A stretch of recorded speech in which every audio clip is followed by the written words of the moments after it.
안녕하세요. 30대 초반의 새댁입니다.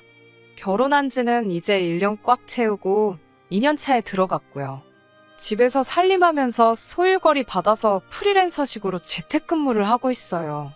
원래는 졸업한 전공 살려서 취직을 했었는데 제가 원래 예전부터 저혈압이 있고 빈혈도 있어서 몸이 조금 약한 편이거든요. 어지러움증을 자주 느끼고 심한 경우에는 쓰러지는 일도 있어요. 그래서 결혼 전부터 친정부모님께서도 저를 많이 걱정하시기도 했고, 사실 회사에서도 어지러움을 호소하는 저를 회사에서 불편하게 여긴다는 느낌을 지울 수가 없어서 결혼을 준비하면서 퇴사를 하게 되었습니다. 프리랜서 일이 쉽지만은 않아서 버리는 회사 다닐 때보다 적은 편이에요. 그래도 집에서 아무것도 안 하는 것보다 소일거리 하면서 시간도 보내고 겸사겸사 돈도 벌고 저는 만족하면서 살고 있습니다. 남편과 결혼을 결심한 이유도 저의 건강상의 이유가 큽니다. 당장 퇴사를 하면 둘이 벌어도 빠듯한 상황인데도 잠깐의 망설임도 없이 프리랜서로 전향하는 걸 지지해줬어요. 연애하던 때에도 그런 세심한 배려가 좋았습니다. 제가 아직 저의 저혈압 증상에 대해서 남자친구였던 남편에게 말하기 전에 있던 일입니다. 그때는 다른 커플들과 마찬가지로 여기저기 놀러 다니고는 했어요. 당시에는 차도 없을 때라서 보통 대중교통을 이용하고는 했는데 하루는 제가 데이트하다가 빈혈이 와서 잠시 쓰러진 적이 있었거든요. 그때 처음 제가 종종 저혈압 때문에 이런다는 이야기를 했는데 그 뒤로부터는 어디 먼 데까지 가서 데이트하는 횟수를 대폭 줄이고 남자친구가 직접 저희 집 근처까지 찾아왔어요. 친정이 경기도권 신도시에 있고 당시에 저도 부모님과 같이 지냈으니 서울 사는 남자친구한테는 꽤나 먼 거리였을 텐데도 한 번도 불평하지 않고 저를 만나러 와줬습니다. 버스 시간대가 안 맞으면 2시간도 걸리는 거리를 힘들다 한마디 한 적 없었고요. 당시에는 그게 저에 대한 배려라고 생각했는데 결혼하고 나서 보니 그게 배려라기보다는 멀리라도 제가 사는 곳 근처까지 오는 것이 남편한테 더 편해서 그랬던 것 같습니다. 연애하면서도 어디 다른 데 가보고 싶고 해도 제 몸 상태 운운하면서 항상 집 근처에서만 만났고 결혼 후에도 어디 놀러 가는 건 고사하고 남편이 회사 출근 안 하는 주말이 되면 시댁에 가서 시간을 보내야 했어요. 신혼집을 서울에 구하면서 친정하고는 거리가 멀어진 이유도 있고 남편이 홀 시어머니 밑에서 자랐는데 어머님을 또 엄청 챙기거든요. 시댁은 가까운 편이기도 하고 해서 매주 주말마다 시댁으로 출근하는 느낌을 받을 정도로 거의 하루도 빠지지 않고 가야 했습니다. 시댁 말고 어디 다른 데 좀 가자고 투덜거려도 봤는데 또 저번처럼 어디서 픽 쓰러지면 어떡하냐고 쓰러지더라도 실내에서 쓰러지는 게 더 낫지 않냐고 하는데 같은 변명도 한두 번이지 매번 같은 소리를 하니까 많이 서운하더라고요. 저를 더 서운하게 만들었던 건 매번 이렇게 시댁만 올 거면 친정도 가끔 가자는 저의 말에 남편은 친정에 가면 거리가 멀기도 하고 장인 장모님 2분 다 계시는데 그러면 자기가 조금 불편한 것 같아서 싫다고 친정에는 명절 때나 가자고 하는 거예요. 연애할 때 차도 없을 적에는 대중교통 타고 다니면서 뻔질나게 오던 사람이 결혼 후에 차가 생겼는데도 친정 가는 게 힘들다는 말을 하고 있으니 조금 어이가 없었죠. 그리고 친정 부모님이 불편하다는 말도 그래요. 저는 시어머니가 편하기만 해서 시댁에 군말 없이 따라가는 거 아니거든요. 그래서 결혼 생활 초반에는 남편 따라 매번 시댁으로 향하다가 너무 불공평하다는 생각도 들고 계속 아무 말 없이 따라가니까 더 저러는 것 같아서 언제부터인가 일부러 일을 월요일이나 화요일쯤으로 마감을 해줘야 하는 일들로 받아다가 주말에는 집에서 일을 하기 시작했어요. 그러면 일 핑계로라도 시댁에 안 갈 수 있었으니까요. 그런데 웃기는 건 제가 일 때문에 시댁에 못 간다고 하니 남편도 딱히 혼자서는 시댁에 가지 않더라고요. 아예 발길을 끄는 건 아니지만 그렇게 하루도 빠짐없이 매 주말마다 다녔으면서 제가 주말에 일을 시작하고 난 뒤로부터는 빠르면 3주에 한 번, 늦으면 한 달에 한 번씩 텀을 두고 다녀가기 시작했습니다. 매주 안 가도 되는 거면 어디 좀 나가거나 친정에도 좀 다녀오지. 좀 치사하다는 생각이 들었어요. 식사는 시어머니가 챙겨주시기는 하는데 뒷정리는 그동안 제가 했었거든요. 그러니까 한편으로는 혹시 뒷정리해줄 사람이 없으니까 안 가는 건가? 하는 생각도 들더라고요. 제가 부풀려서 생각한 걸 수도 있겠지만은요. 얼마 전 있었던 일입니다. 늦여름인데도 무더위가 기승을 부려서 아주 힘들던 때였어요. 마침 일거리가 들어오지 않은 데다가 날도 더우니 그냥 집에서 쉬려고 계획을 하고 있었어요. 아침 일찍 일어나서 커피 한 잔을 내리고 오랜만에 독서나 해야겠다 하던 참이었습니다. 그런데 12시가 다 돼서야 일어난 남편이 쉬고 있던 저를 보고는 오늘은 일을 안 하냐고 물어보더라고요. 오랜만에 일도 없고 해서 프리랜서이기는 하지만 한번 남들처럼 주말의 여유를 느껴보려고 하고 대답했어요. 남편은 그러냐고 대답하고는 씻으러 들어가더라고요. 씻고 나와서 혼자 주섬주섬 옷을 챙겨 입더니 저보고 갑자기 나가자는 겁니다. 데이트하러 나가자는 줄 알고 설렜는데 시댁에 가자고 하더군요. 한참을 안 가더니 또 제가 쉰다니까 시댁에 같이 가자고 하는 거였어요.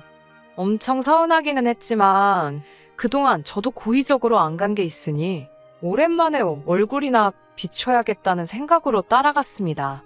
대신에 그 다음 주에는 친정에 가자고 했지요. 남편도 제가 모처럼 시댁 가는 걸 흔쾌히 동의를 했으니 싫다고는 말을 못하고 알겠다고 다음 주에는 친정에 가자고 대답해줬고요. 남편의 의외의 대답에 저도 나름 기분이 좋아져서 시댁 가는 길이 나쁘지만은 않았어요. 시댁에 도착했는데 남편은 시어머니한테 따로 저희가 올 거라고 연락을 안 드렸나 봐요. 어머님이 조금 당황하시더라고요. 올 줄 모르고 점심 식사를 먼저 하셨다고요. 저희가 시댁에 도착했을 때가 2시 조금 넘어서였는데 그럼 저희가 따로 점심 식사하고 다시 오겠다고 하니 시어머니가 자기는 저녁을 5시 돼서 먹을 계획인데 그렇게 되면 저녁을 같이 못 먹지 않느냐고 3시간이면 금방이니까 배고파도 조금만 참으라고 그래서 어머님 드실 때 같이 먹자고 하시더라고요. 저야 아침 일찍 일어나서 커피랑 간단하게 빵 같은 걸 먹었으니 괜찮았는데 남편은 늦게 일어나서 빈속이라 걱정이 됐어요. 남편한테 그때까지 안 먹고 버틸 수 있냐고 물었더니 자기는 괜찮다고 아직 조금 피곤한데 그러면 들어가서 좀 더 자면 되겠다고 하고는 방으로 들어가더라고요. 그때부터 좋아졌던 제 기분이 다시 팍상하기 시작했습니다.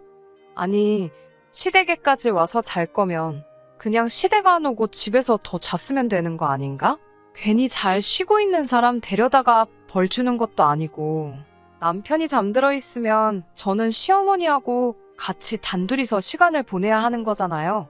조금 어이가 없어서 어머님 댁까지 와서 잘 생각을 하냐고 어머님하고 같이 시간 보내야지 않겠냐고 따졌지만 기어이 졸리다고 방으로 들어가 드러눕고 자더라고요. 남편이 잠에서 깰 때까지 어머님이랑 단둘이 뭘 해야 하는지 모르겠더라고요. 어머님도 저를 조금 어려워하시는 것 같고 그냥 평범한 안부 인사 몇 마디 나누다가 결국에는 거실에 어머님과 나란히 앉아서 TV만 보고 있었습니다. 남편이 방 안에서 코 고는 소리가 거실까지 들리는데 정말 화가 나서 한 대 쥐어박아주고 싶을 정도였어요. 한참 드라마 재방송 같은 거 보면서 시간을 때우는데 가만히 있으니까 저도 슬슬 배가 고파오기 시작하더라고요.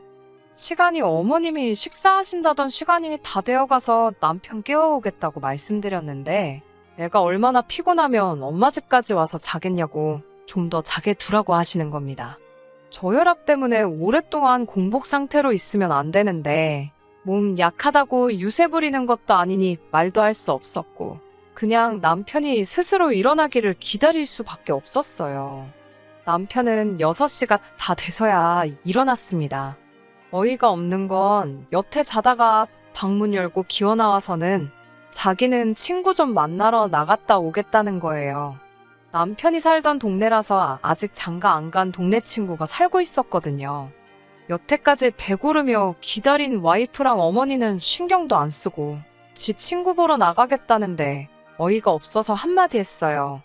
여태 저녁 같이 먹는다고 기다렸는데 친구랑 술 마시고 놀러 나갈 생각을 하냐고 한마디 했더니 시어머니가 저를 말리면서 아까는 일하느냐 얼마나 피곤했겠냐고 하시더니 이번에는 일하느라 얼마나 스트레스를 받았겠니 하시면서 놀면서 해소도 좀 해야지 건강하고 오래 산다고 남편 등 떠밀면서 얼른 나갔다 오라고 하시더라고요.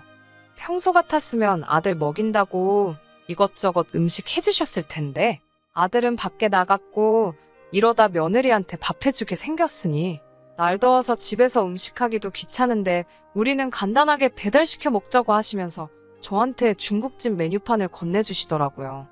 날도 더워 죽겠는데 이열치열이라고 하시면서 어머님은 짬뽕을 시키셨고 저보고는 짜장면 먹으라고 하시는데 기분도 안 좋은데 돈이라도 좀 더 쓰시라고 해물잡탕밥으로 주문을 했습니다. 해물잡탕밥 먹는다고 하니까 이 집 짜장면 참 잘한다고 그거 먹으라고 하시는데 너무 기름진 음식은 피해야 한다고 하고 끝까지 해물잡탕밥 먹겠다고 고집 부렸어요. 며느리한테 5,000원 더 쓰는 걸 아까워하는 모습 보고 이럴 바에 차라리 그냥 집에서 쉬었으면 마음이라도 편했겠지 하는 생각이 들면서 남편이 미워지더라고요. 아무튼 남편까지 나가버리니 시어머니와 단둘이 어색한 시간은 더욱 더 길어졌습니다. 그래도 저녁 시간대 되니까 TV에 볼만한 게 많아져서 다행이었어요. 얼마 안 있어서 초인종 울리는 소리가 났고 배달 음식 도착한 것 같아서 그거 받으려고 소파에서 일어서는데 순간 눈앞이 깜깜해지고 온몸에 힘이 빠지기 시작했습니다. 기립성 저혈압으로 제가 또 의식을 잃고 쓰러졌던 거예요. 정신을 차리고 보니 저는 소파 앞에 바닥에 뒤집어져 쓰러져 있었고 정신이 들고 나서 고개를 들고 보니 시어머니는 혼자 식탁에 앉아서 배달 온 짬뽕을 훅훅 불면서 후루룩 면치기를 하고 계시더군요. 기가 막히고 코가 막히는 광경에 몸 추스릴 시간도 없이 서운함에 눈물이 막 나기 시작했어요. 며느리가 눈앞에서 빈혈로 쓰러졌는데 정신 차리고 나서 처음 눈에 들어온 광경이 짬뽕을 후루룩 면치기 하고 계신 시어머니였으니까요. 제가 막 울기 시작하니까 그제서야 시어머니는 젓가락 내려놓고 저한테 오셔서 미안하다고 사과를 하시더라고요. 제가 쓰러진 거 보고 당황하기는 했는데 당신이 늙어서 힘이 없으니 쓰러진 저를 들어서 침대로 옮겨놓을 수도 없고 소파에 다시 올려놓을 수도 없었다고. 그래서 남편한테 전화했더니 구급차까지 부를 건 없고 가만두면 조금 지나서 제가 알아서 일어날 거라고 해서 일단 식사 먼저 하고 계셨다고 하시네요. 허둥지둥 하시는 게 진짜 저한테 미안한 건 맞는 것 같은데 그래도 화가 나는 건 참을 수가 없더라고요. 시어머니한테 사람이 쓰러졌는데 음식이 넘어가시냐고 따지니 면이 불어터지면 맛이 없지 않냐고. 본인이 할 수 있는 게 없는 상황이라 어쩔 수 없었다면서 저보고 이해하라고 하시면서 미안하다고 했는데도 어른한테 그렇게 눈 동그랗게 뜨고 소리를 치냐며 되려 저한테 역정을 내기 시작했어요. 이래서 아픈 애 며느리로 들이지 말자고 했는데 기어이 결혼을 하더니 지금 이 꼴 좀 보라고 정말 할 말과 해선 안 될 말 같은 거는 안중에도 없고 입 밖으로 나오는 말을 전부 뱉으시더라고요. 어머님 진짜 너무하시다고 한마디 하고 저는 그 길로 나와서 택시 타고 집으로 돌아왔네요. 더 어이없는 건 남편은 제가 쓰러졌다는 연락을 받았는데도 불구하고 집에는 한참 늦게 술이 얼큰이 취해서 들어왔다는 거예요. 자초지종을 어머님한테 듣고 온 건지 집에 들어오자마자 오히려 저한테 큰 소리를 치더라고요.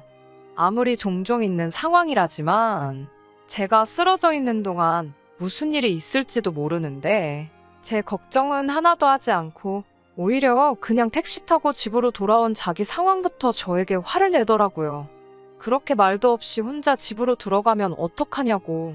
자기가 술을 마셨으니 차를 제가 끌고 들어와야 되는 건데 자기 두고 저 혼자 가버려서 택시비만 더 나갔지 않느냐고 따지더라고요.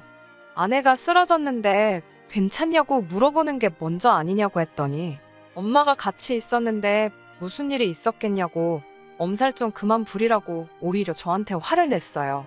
아무리 술 기운이 있다고 할지라도 미안해할 건 미안해하고 조금 이성적으로 생각했으면 좋겠는데 이 상황에서 서운해해야 할 사람은 전데 남편은 자기 서운한 이야기만 하더군요. 특히 제가 어머님한테 무안 줬던 게 그렇게 서운했나 봅니다. 어머님이 나이가 있어 기운이 없으시니 당연히 쓰러진 저를 못 옮기는 게 당연한 거 아니냐고. 그래서 깨어날 때까지 기다리신 건데 뭐가 그렇게 서운해서 그 난리를 치고 왔냐고. 당장 시어머니한테 전화 걸어서 사과하라고 하더라고요.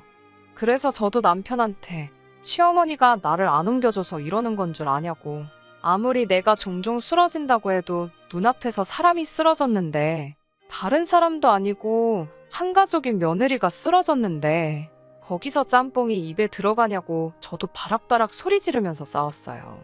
그러니 남편은 그럼 그 상황에서 우리 엄마가 네 옆에 달라붙어서 제발 일어나라고 기도라도 하고 있었어야 되냐면서 계속 큰 소리를 치더라고요. 너도 똑같은 놈이라고.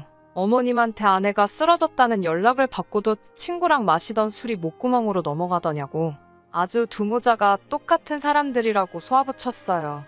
남편도 더는 할 말이 없는 건지 우물쭈물하더니 역정을 내면서 됐고, 너 때문에 차 시댁에 두고 왔으니까 너가 내일 가서 차 찾아오라고 언성을 높이더니 방으로 문 쾅 닫고 들어가더군요.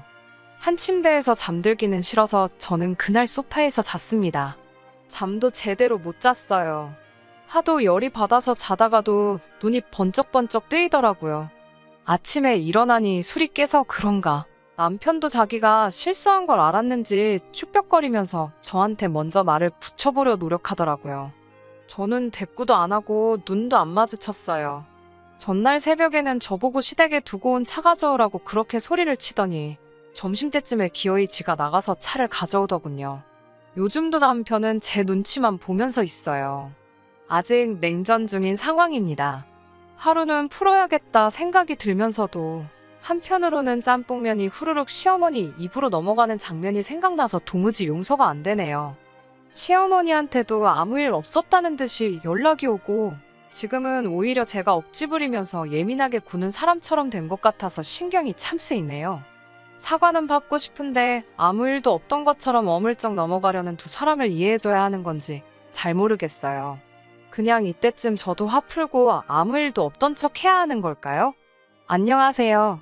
기억하실지 모르겠지만 작년에 사연 보냈던 저혈압성 빈혈 가지고 있는 새댁입니다. 우연찮게 제 사연을 다시 봤다가 후기 궁금해하시던 분들이 많아서 이렇게 하나 보내드려요. 여러분이 원하셨던 것과는 다르게 그냥 아무 일도 없었던 것처럼 넘어가려던 두 사람 따라서 저도 화 풀었습니다. 마음속으로 용서한 건 아니지만 일부러 이렇게 불편하게 지내야 할 필요가 있나 싶었었어요. 두 사람도 그날 일을 언급하고 싶지 않아 보였고요. 정말 아무 일도 없던 것처럼 그날 일은 언급조차 안 하는 두 사람이 얄밉긴 했지만 저도 불편하게 지내서 뭐 하겠냐고 이만 마음속에 묻어두기로 결정했으니 더 이상 그 일 가지고 말 꺼내지 않으려고 노력했습니다. 사실 벌써 2달이나 더 지난 일인데요. 시댁에 가족 행사가 있어서 남편하고 시어머니 다 같이 해서 다녀온 적이 있었어요. 그리고 그 후에 어머님이 미열을 동반한 감기 증상이 있으셨고 병원 가서 검사해보니 확진 판정을 받으셨어요. 저도 그렇고 남편도 어쨌든 밀접 접촉자에 해당하니 검사를 받았습니다. 그런데 저도 아무 증상이 없었는데도 양성 판정이 나오더라고요. 남편은 다행히 음성이었는데 아무리 남편이 아무런 이상이 없다고 해도 한 집에서 지내다가 남편한테까지 옮겨버리면 안 되겠다는 생각이 들더라고요.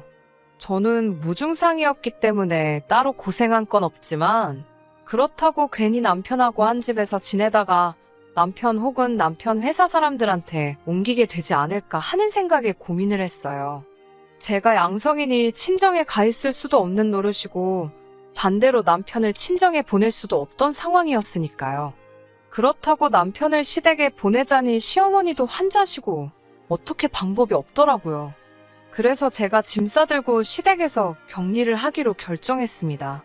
저야 어차피 집에서 재택근무로 일감을 받아서 하기 때문에 일할 때 필요한 것들만 있으면 장소에 구애받지 않고 일할 수 있었기 때문에 문제가 될 게 없었어요. 아무튼 그렇게 시댁에 가게 되었는데 저는 아무 증상도 없는 것과는 반대로 어머님은 아주 드러누워서 끙끙 앓고 계시더라고요. 냄새도 못 맡겠고 맛도 안 느껴지신다고.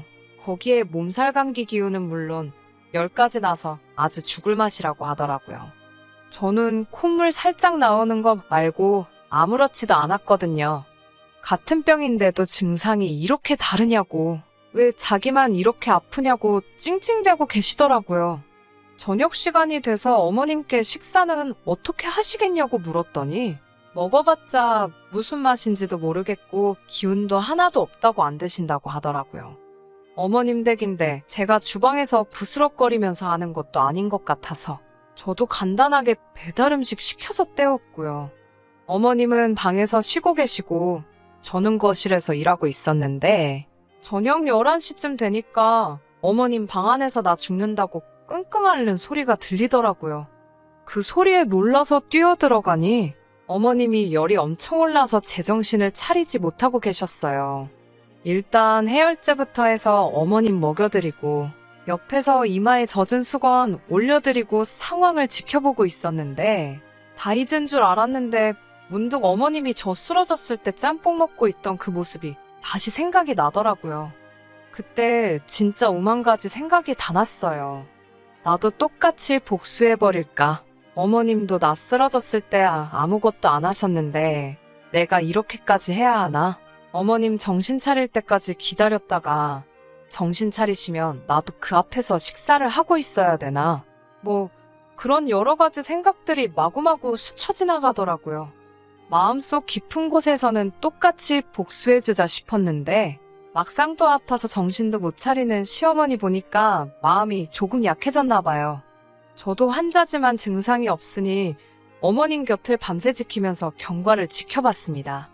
이마에 젖은 수건도 계속해서 갈아드리고 열도 시간마다 한 번씩 재서 체온 관리도 해드렸어요. 어머님 열이 정상 체온까지 내려가는 거 확인하고 저는 아침 해가 뜨고 나서야 잠에 들 수 있었습니다. 자고 일어나니까 어머님이 부엌에서 음식을 하고 계시더라고요. 아들 없으면 절대 꺼내주시는 법이 없던 고기 반찬까지 준비해 주셨어요. 무슨 바람이 부셨나 생각에 둘이 마주 앉아 말없이 식사를 하고 있는데 어머님이 대뜸 저한테 정말 고맙다고 하시다가 그땐 미안했다며 그날 있던 일을 저에게 처음으로 정식으로 사과하셨어요. 그때도 사과 비슷하게 하긴 했지만 자기가 왜 그랬겠냐 하는 억울하다는 투가 더 강했는데 이번에는 정말로 그때 본인의 행동이 어리석었고 잘못한 일이라고 인정하시며 그땐 정말 미안했다고 하시더라고요.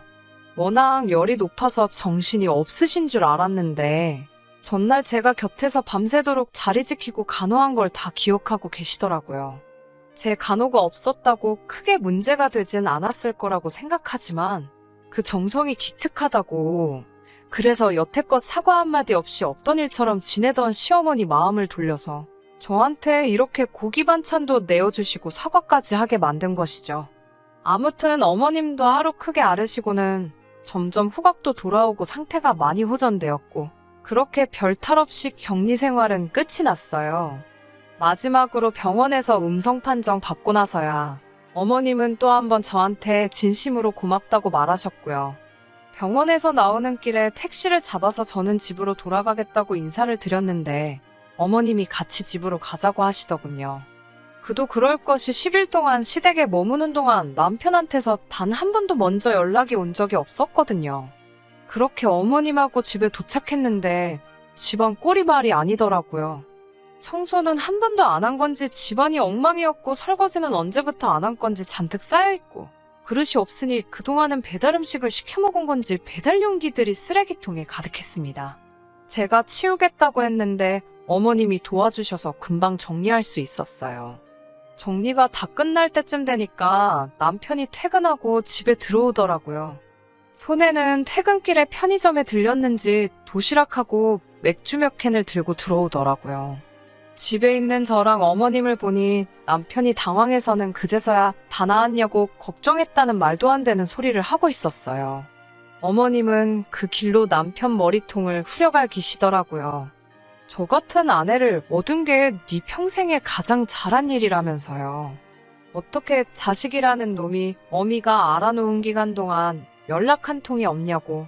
며느리가 당신한테 하는 것보다 비슷하게 하면 해야지 자식이 그보다 못할 수 있냐면서요. 앞으로 저한테 똑바로 안 하면 국물도 없을 줄 알라며 그날 제가 쓰러졌을 때 일부터 진심으로 사과하라고 하시더군요. 어머님이 제 편을 들고 있으니 남편은 억울하다는 표정으로 아무 말도 안 하고 있었는데 뭘 우물쭈물거리는 거냐면서 그대로 뒤통수를 한 대 더 내려치셨습니다. 겉으로는 괜찮다고 했지만 남편이 그날 일에 대해서 제게 고개 숙여 사과를 하니 속으로는 엄청 깨소금이었습니다. 이미 같이 지내는 내내 어머님은 저한테 고맙다 몇 번을 말하시고 사과까지 했는데 이번에는 남편하고 같이 해서 그때 미안했고 앞으로는 저한테 서운한 마음 들지 않게 잘하겠다고 약속까지 하시는데 그동안 서운했던 게 한 번에 다 풀리는 것 같았어요. 그 뒤로는 남편도 겉으로 하는 척만 하는 건지는 모르겠지만 이제는 쉬는 날 시댁에만 가지 않고 연애할 때도 자주 못 해본 데이트도 많이 하고 친정에도 자주 들르고 있습니다. 저도 주말에 일하는 건 그만하고 그때그때 제가 나서서 시댁에 먼저 가자고 남편한테 말하고 있고요. 과정이 좋았다고 말하기는 어렵지만 지금은 연애 기간과 결혼 생활 다 합쳐서 전에 없이 즐거워요. 제 편이 늘어난 느낌이라고 할까요? 남편이 나서서 집안일도 도와주고 시어머니도 남편보다 저를 더 먼저 챙겨주시고 있으니까요. 속 시원하게 똑같이 복수하지는 못했지만 요즘은 결과적으로 더 행복한 나날들을 보내고 있습니다. 이런 상황이 언제까지 계속 될 거라는 확신은 없지만 적어도 어머님이나 남편이 저를 먼저 서운하게 하지 않을 거라는 믿음이 있어서 정말 행복하네요. 사연 들어주신 분들, 후기 기다려주신 분들도 행복하시고 올여름에도 별탈 없이 다들 건강하시길 기원합니다. 끝까지 들어주셔서 감사합니다. 오늘의 사연은 여기까지입니다. 구독과 좋아요, 알람 설정 부탁드리고 더 좋은 사연으로 다시 찾아뵙겠습니다. 감사합니다.